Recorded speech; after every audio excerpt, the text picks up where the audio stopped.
باللہ من الشیطان الرجیم بسم اللہ الرحمن الرحیم رب زدنی علما۔ السلام علیکم ورحمۃ اللہ وبرکاتہ۔ اب یہ قرآن کمپلیٹ ہوئے یعنی کہ قرآن کمپلیٹ ہو گیا، سب کچھ ہو گیا کمپلیٹ، اللہ نے فرمایا ہم نے تمہارا دین کامل کر دیا۔ تو لیکن آج بھی اللہ کے حکم اترتے ہیں زمین والوں کے لیے، آپ تبلیغ ہم کرتے ہیں، اگر کوئی اس کا کوئی سننے والا، کوئی حکم دینے والا، کوئی ایمان ہدایت دینے والا کوئی ہستی ہے تو وہ اللہ ہے۔ تو اب وہ یہ خاتم النبیین کے اوپر جو بات ہوتی ہے تو وہ صحیح ہے، لیکن اللہ ابھی مخلوق کے ساتھ میں ہے، وہ سنتے ہیں، دیکھتے ہیں، ہدایت ایمان سب کچھ وہ دیتے ہیں۔ ہمارا جو مین ٹارگٹ سبجیکٹ ہے وہ اللہ ہے بنانے والا، جنت ہے، اور یہ انسان ہیں، یہ جانور بھی ہیں، سارے جنات بھی ہیں، سب ہیں۔ تو مین اللہ ہے، اللہ نے ہم کو بنایا، اللہ نے حساب لینا ہے، تو ہمارا رجوع، ہمارا سب کچھ اللہ کی طرف۔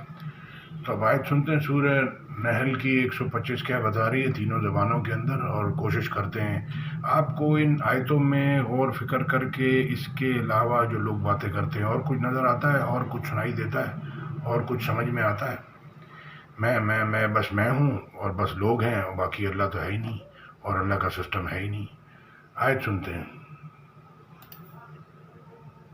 ادع إلى سبيل ربك بالحكمة والموعظة الحسنة وجادلهم بالتي هي أحسن إن ربك هو أعلم بمن ضل عن سبيله وهو أعلم بالمهتدين۔ اے پیغمبر صلی اللہ علیہ وآلہ وسلم، لوگوں کو دانش اور نیک نصیحت سے اپنے پروردگار کے رستے کی طرف بلاؤ، اور بہت ہی اچھے طریق سے ان سے مناظرہ کرو۔ جو اس کے رستے سے بھٹک گیا، تمہارا پروردگار اسے بھی خوب جانتا ہے، اور جو رستے پر چلنے والے ہیں ان سے بھی خوب واقف ہے۔ Invite to the way of your Lord with wisdom and good instruction, and argue with them in a way that is best. Indeed, your Lord is most knowing of who has strayed from his way, and he is most knowing of who is rightly guided. اب اللہ کے رسول صلی اللہ علیہ وسلم کو فرمایا کہ اصحاب کہف کے بارے میں آپ نے بحث نہیں کرنی ہی، سرسری بات کرنی۔ تو اب یہ جو بحثوں والا ایریا ہے یہ ان لوگوں کا ہے جو قرآن کو سمجھتے نہیں ہیں۔ یعنی کہ مجھے ٹاور جانا ہے، مجھے راستہ پتہ ہے تو میں سیدھے چلا جاؤں گا، جس کو نہیں پتہ وہی ٹکرائے گا، لوگوں سے پوچھے گا بھائی یہ کدھر ہے، ٹاور کدھر ہے، ٹاور کدھر ہے۔ تو جن کو پتہ ہے اللہ کا، اللہ کہہ رہے ہیں جو لوگ ان کے راستے پہ چل رہے ہیں اللہ ان کو بھی جانتا ہے، اور جو نہیں چل رہے جو بھٹکے ہوئے ان کو بھی جانتا ہے۔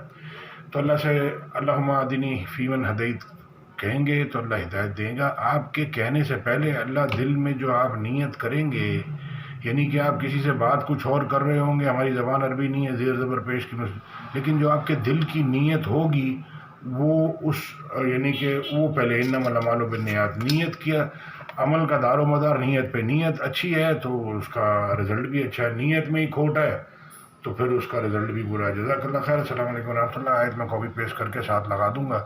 علماء کرام سے درخواست ہے کہ وہ قرآن کو پیش کریں، ساتھ میں یہ کاپی پیسٹ بھی کریں آیتیں، تاکہ جو سن سکتے ہیں سن لیں، جو پڑھ سکتے ہیں پڑھ لیں۔ معاشرے کا حال آپ کے سامنے ہے، جب اس کے اوپر کام ہی نہیں ہوا تو اس کو کیا حال ہونا ہے۔ تو یہ بہت برا حال ہے، اس کی وجہ یہ ہے کہ لوگ یعنی کہ اللہ کی جب نافرمانی کر رہے ہیں تو پھر ساری چیزیں خراب ہو جائیں گی۔ جزاک اللہ خیر۔ بوڑھے لوگ عبادت کر رہے ہیں مسجد میں، لیکن نئی نسل وہ بھی سب آدم کی اولاد ہے، وہ گناہوں میں آگے نکلے جا رہی ہے۔ تو جب وہ نکلے جا رہی ہے تو جتنی یہ عبادت کر رہا ہے اتنے وہ گناہ کر رہا ہے، تو ڈیبٹ کریڈٹ بیلنس سب کے پاس نیل بٹا نیل۔ جزاک اللہ خیر۔ اللہ کہہ رہے ہیں تم سب کا حساب کرنا ایسے ہے جیسے ایک شخص کا ہے۔ تو نئی نسل کو گناہوں یعنی کہ دعوت کا کام بہت ضروری ہے۔ جزاک اللہ خیر۔ السلام علیکم ورحمۃ اللہ۔ پٹھان کے بچے، سندھی کے بچے، بلوچی کے بچے، پنجابی کے بچے، اور وہ فلانے سب کے بچے سب آدم کی اولاد ہیں۔ جزاک اللہ خیر۔ السلام علیکم ورحمۃ اللہ۔